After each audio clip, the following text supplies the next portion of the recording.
Hello everyone, welcome back to my channel.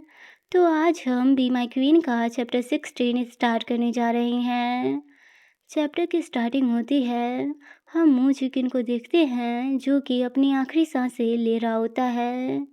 वो मन में कहता है, फाइनली फाइनली अब मुझे मुक्ति मिल रही है। दूसरी तरफ जियाओ जिनियन चिल्ला रहा होता है, डॉक्टर डॉक्टर कहाँ है, जल्दी से डॉक्टर को बुलाओ। वो उसे उठाकर चनहुआ पैलेस ले जाता है। इस तरफ मोजीकिन इस दुनिया को छोड़ के जाने के लिए तैयार होता है। वो आगे बढ़ता है। एक आदमी पहले से ही उसका इंतज़ार कर रहा होता है। वो आदमी उससे कहता है, नाव पर बैठो।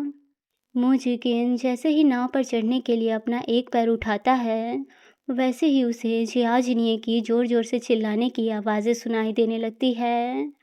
जियाजिनिए ज़ोर-ज़ोर से चिल्लाकर कह रहा होता है, मोजीकिन मोजीकिन अगर तुम नहीं जगे तो मैं मूजी झाओ, फूयान और तुम्हारे जितने भी लोग हैं, मैं उन सभी को अपना स्लेव बना लूँगा। मैं उनसे ऐसे काम करवाऊँगा जिससे वो हर दिन अपमानित होते रहे। अगर तुम जिंदा हो तो वो सब ठीक है, लेकिन अगर तुम मरते हो तो मैं उनकी ज़िंदगी बद से भी बदतर कर दूँगा। ये सब सुनकर मोजीकिन ऊपर की तरफ देखकर सैड वॉइस में कहता है, मोजी झाओ, फूयान।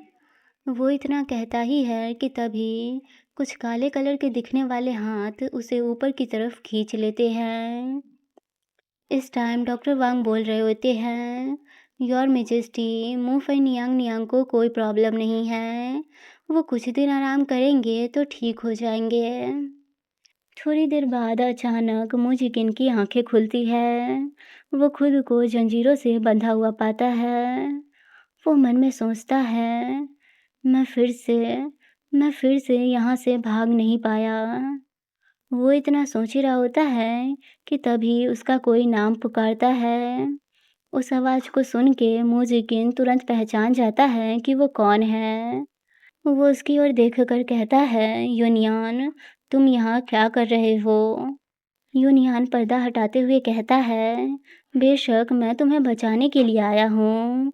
उस टाइम मैं तुम्हें बचा नहीं पाया, मैं उन लोगों से तुम्हें छुपा नहीं पाया, लेकिन इस बार मैं तुम्हें बचा कर ले ही जाऊँगा। लेकिन मुझे उम्मीद नहीं थी कि वो देखता है कि मुजिकिन को जंजीरों से बांध कर रखा गया होता है। यूनियन जियाजिनियो को गाली देते हुए उस जंजीर को अपने तलवार से काटने लगता है और कहता है, मुजिकिन मैं तुम्हें यहाँ से लेकर ही जाऊँगा। जिस पे मुजिकिन कहता है, ये सब बेकार है, इससे कुछ नहीं होने वाला। ये जंजीर हजारों साल पुराने उल्कापिंड से बना है, मामूली हथियार इसका कुछ नहीं बिगाड़ सकता। यूनियन कहता है, ये कैसे पॉसिबल है? मुजिकिन कहता है कि जियाजिनियो को अच्छे से पता है कि मुझे किस चीज़ से बांध कर रखना है।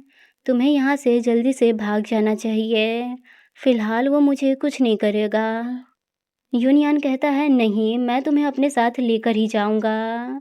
वो इतना बोल ही रहा होता है कि तभी एक तलवार उसके सीने के आर-पार हो जाती है। हम देखते हैं कि उस तलवार को यूनियन के सीने के आर-पार करने वाला जियाजिनियो होता है।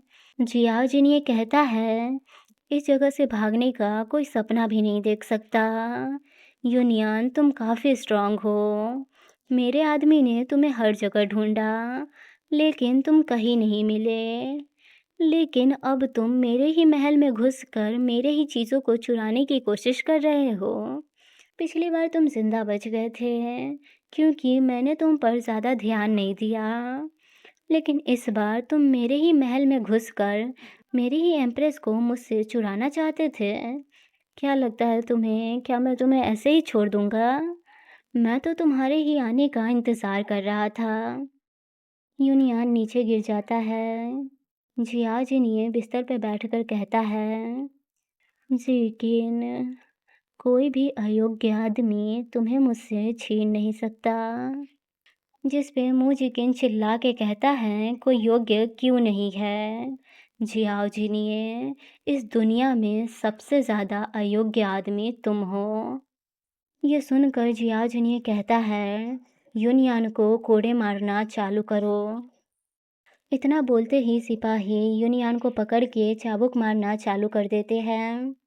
यूनियान को ऐसे मार खाते देख मोजीकिन तो बहुत ज़्यादा पैनिक करने लगता है। वो कहता है, रुक जाओ, उसे मत मारो, उसे जाने दो। जियाजिनी उसे पकड़ के बोलता है, अभी के लिए यूनियान को छोड़ दो और मूजी झाओ को चाबुक मारना चालू करो। मूजी झाओ का नाम आते ही मूजिकिन की आंखों में आंसू आ जाते हैं। जियाजिन ये कहता है, उन दोनों में से कोई एक ही जिंदा रह सकता है। ये तुम्हें चूज करना है कि तुम्हें किसे जिंदा रखना है। और वो मन में सोचता है, यूनियान तुम्हारे दिल में है और मूजी झाओ तुम्हारे बहुत ज़्यादा करीब है। तुम किसे चूज करोगे? जियाजिनी उसके कान में कहता है, जल्दी से चूज करो, नहीं तो वो मर जाएगा। अगर तुम बोलो तो मैं दोनों को जान से मार सकता हूँ। मूसी झाओ को चाबुक मारा जा रहा होता है, लेकिन फिर भी वो कहता है, बिग ब्रदर मैं ठीक हूँ, मेरी चिंता मत करो। मूजिकिन रोते हुए कहता है, रुक जाओ, उन्हें मत मारो। मैं तुमसे विनती करता हूँ, प्लीज़ उन्हें माफ़ कर दो। जियाजिन ये कहता है, उन्हें मारते रहो। सिपाही भी लगातार मूजी झाओ को चाबुक से मारते रहते हैं। अगले ही पल मूजी झाओ नीचे गिर जाता है।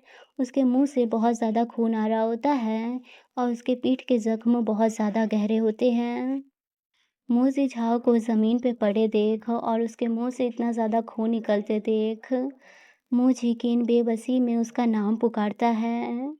सिपाही चेक करके बताता है कि मूजी झाओ सांस नहीं ले रहा है। ये सुन के तो जैसे मूजिकिन को बहुत बड़ा सदमा ही लग जाता है। वो याद करता है कि कैसे उसका छोटा प्यारा भाई बिग ब्रदर बोलते हुए उसके पास दौड़ के आया करता था। लेकिन लेकिन अब वो मर गया। मूजिकिन बड़बड़ा रहा होता है कि मूजी झाओ मर गया, वो मर गया। जियाजिनी उसे आवाज़ लगाता है, लेकिन वो कुछ नहीं बोलता। वो बस बड़बड़ा रहा होता है कि उसका भाई मर गया, वो मर गया। अभी ये सब ख़त्म भी नहीं हुआ होता है कि तभी जनरल हाओ ज़बरदस्ती वहाँ घुस आते हैं। डॉक्टर वांग उसे बहुत मना करते हैं कि नहीं, आप यहाँ नहीं आ सकते हैं, आपको यहाँ आने की अनुमति नहीं है। लेकिन जनरल हाओ तो ज़बरदस्ती अंदर भी आ चुके होते हैं। जनरल हाओ बोलता है, योर मेजेस्टी, मैं आपसे ये पूछने आया हूँ कि आप लीव आर्मी का बदला कैसे लेंगे। ये सुनकर जियाजिन ये मन में बोलता है, मैंने इस बारे में कुछ सोचा नहीं और मेरे पास इसका कोई जवाब भी नहीं है, लेकिन मुझे इस प्रॉब्लम को सॉल्व करना ही होगा। लेकिन फिर भी मैं मूजिकिन को प्रोटेक्ट करना चाहता हूँ। कुछ सोच कर जियाजिनिया बोलता है, ठीक है। लिऊ आर्मी के फ़ोटो के सामने माफ़ी के तौर पर मुफई नियांग नियांग को 50 कोड़े मारे जाएंगे।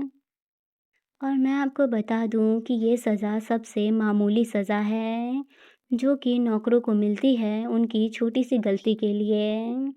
इतनी मामूली सज़ा सुनकर जनरल हाउ चिल्लाकर बोलते हैं, योर मेजेस्टी।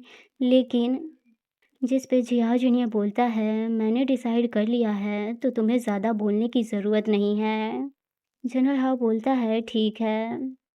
आगे मूजिकिन को सज़ा दी जा रही होती है और दर्द जियाओ जूनियर को हो रहा होता है।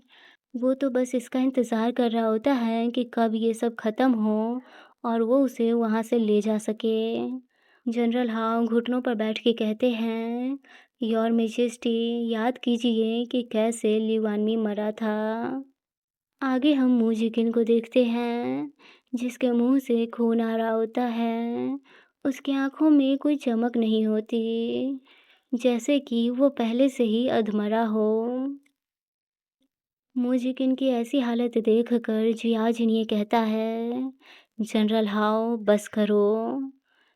जिस पे जनरल हाउ कहता है, लेकिन लिऊ आर्मी की मौत इसके वजह से हुई थी।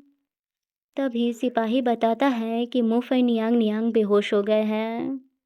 ये सुन के जियाजिनिया पैनिक करते हुए कहता है, बस करो, अब बहुत हो गया, कोई ज़रूरत नहीं है आगे बढ़ने की। मूजिकिन को बस 20 कोड़े लगे होते हैं कि तभी वो बेहोश हो जाता है और जियाजिनिया भी उन सभी को उसी टाइम रोक देता है।